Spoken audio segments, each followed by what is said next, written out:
महाराष्ट्र के नासिक से जुड़ी एक बड़ी खबर आ रही है।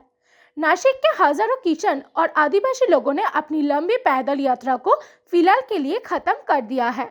ये यात्रा मुंबई की तरफ निकल गई थी, लेकिन सरकार से बातचीत के बाद किसान ने अपने आंदोलन वापस ले लिया। किसान ऑल इंडिया किसान सभा के बैनर तले ये मार्च कर रहे थे। उनकी मांगे जमीन के अधिकार, भैन अधिकार, कानून का सही पालन, पानी की सुविधा, बिजली और सरकारी योजना का लाभ मिलने से जुड़ी हुई थी।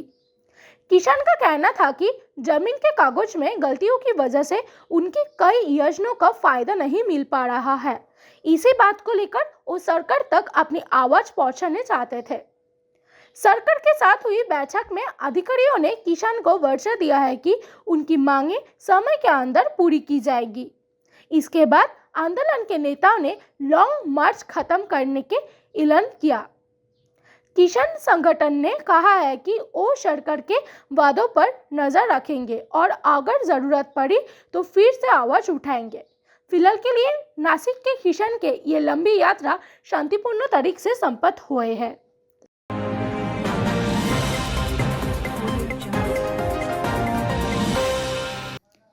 यूएई यानी यूनाइटेड अरब एमिरेट्स ने भारत और यूरोपियन यूनियन के बीच हुई फ्री ट्रेड एग्रीमेंट का स्वागत किया है।